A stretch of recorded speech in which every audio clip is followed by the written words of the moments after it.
if there's a host who's listening to this thinking, well, I'd like to have more video content, what would you say to them about choice between just getting started with what they've got now, like just a good quality phone and that sort of thing, versus high production value? So I think that very much depends on who you are as a business and the quality of the service that you're trying to sell. I would always advocate quality over quantity. I run a video production business.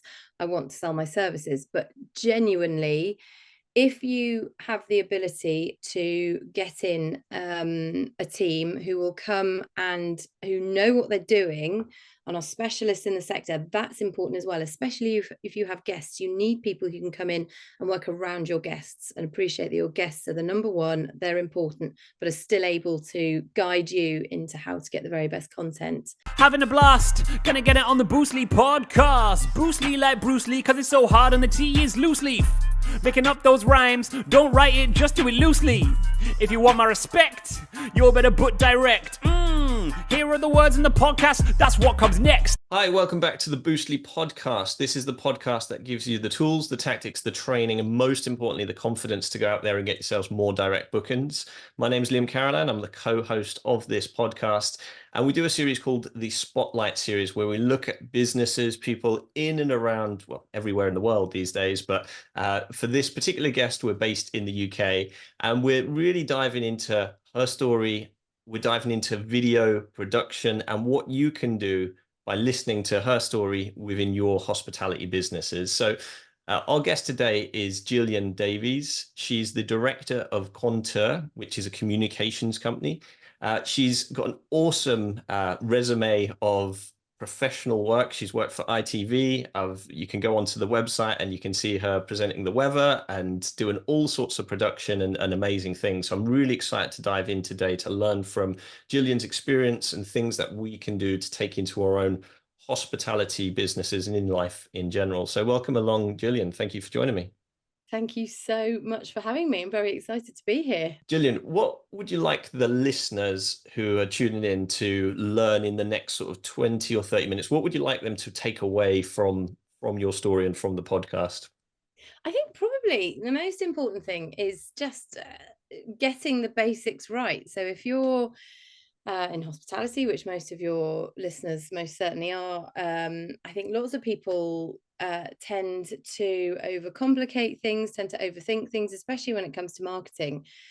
And actually, it can be really, really simple and comes down to a few probably quite basic points. And consistency, being consistent with what you're delivering marketing wise, and also being true to your brand. Making, who are you? Do you know who you are? So a lot of people, when you really drill down, they actually really struggle to tell you who they are, who they're targeting, who their target market is.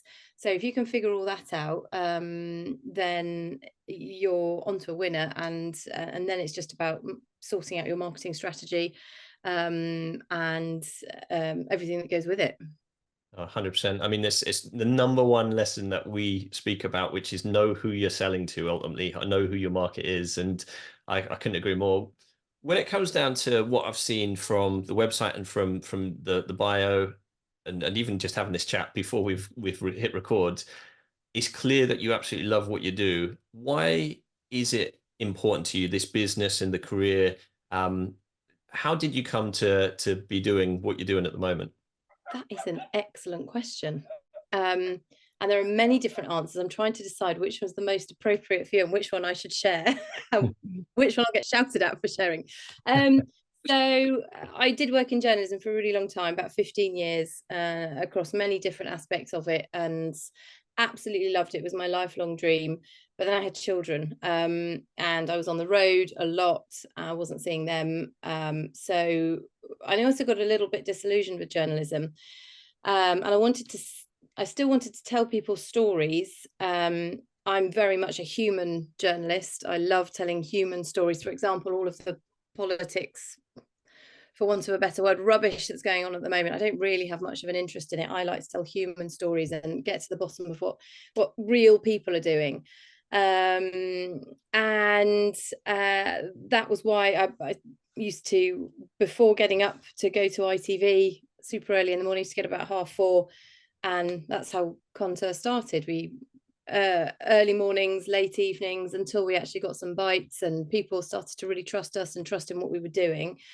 If there's a host who's listening to this thinking, well, I'd like to have more video content, what would you say to them about the choice between just getting started with what they've got now, like just a good quality phone and that sort of thing, versus high production value? How important is the, hey, just get started because you need to start recording stories and assets, versus, hey, when you record, make sure it is high quality equipment and actually looks professional?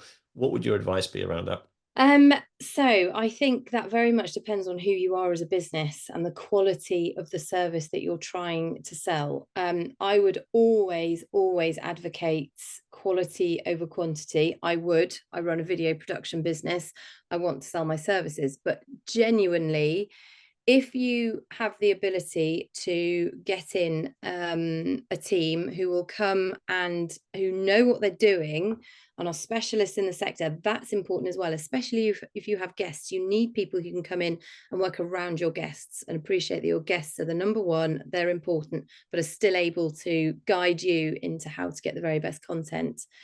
I would absolutely do that, because from one filming day, you can get a video from your, as long as you organize it properly and plan it, you can have a video for your website, you can get multiple videos, short snippets.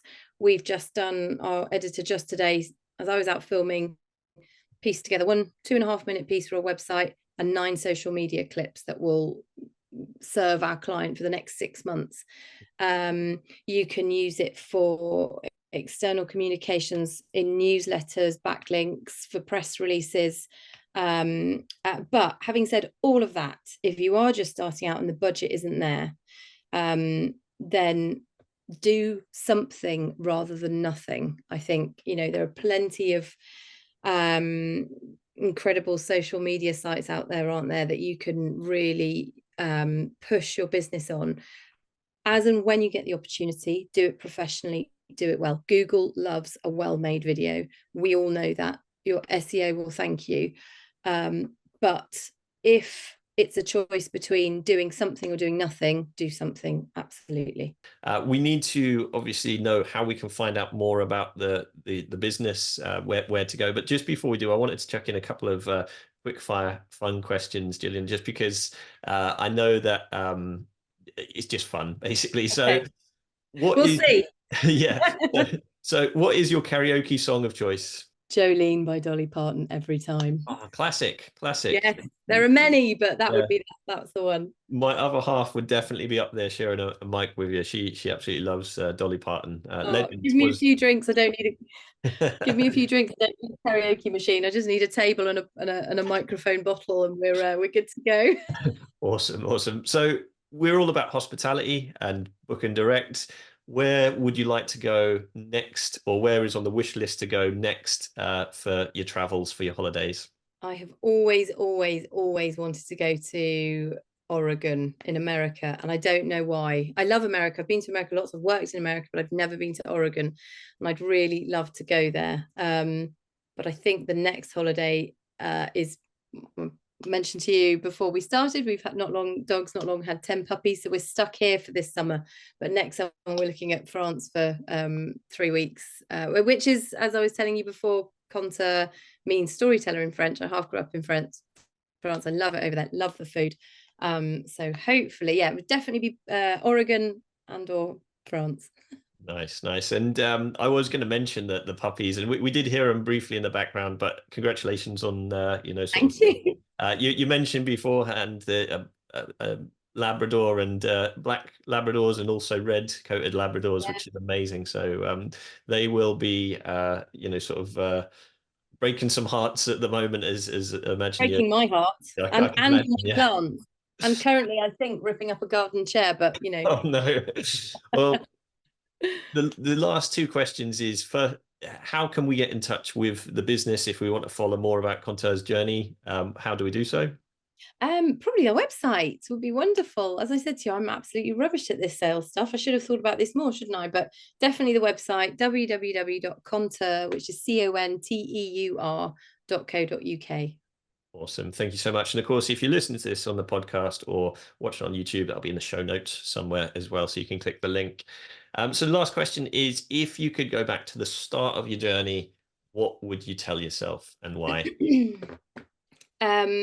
Oh, it's really cliched, isn't it? But probably just have faith. It's all going to be okay. Work hard. And I mean, I've always been really lucky in that I've had a vision at every point for what I want to do. I think that's really important. That vision and working towards something is hugely important in anybody's life. And I've always been lucky that I've had that. So yeah, probably just have faith. It's all going to be okay. For me, from this podcast, what I'm going to take away from this is the video content and the production of it, and also have passion, have fun in what we do. You know, pick out them stories and actually put them within your business, and that's actually what makes, you know, work, which can be tough at times. You know, it makes it fun, doesn't it? All this stuff. So, thank you so much, Gillian, for coming on and sharing your story. Well, thank you so much, and thank you too for listening to this on the Boostly podcast. If you want to continue the journey within hospitality and you're not already in the hospitality community on Facebook, you can do so just by searching on Facebook, and you can come and chat anything hospitality in there with us. Thank you so much. You've been listening to the Boostly podcast, and we'll see you on the next one. Bye for now. Having a blast, gonna get it on the Boostly podcast. Boostly like Bruce Lee, cause it's so hard and the T is loose leaf. Making up those rhymes, don't write it, just do it loosely.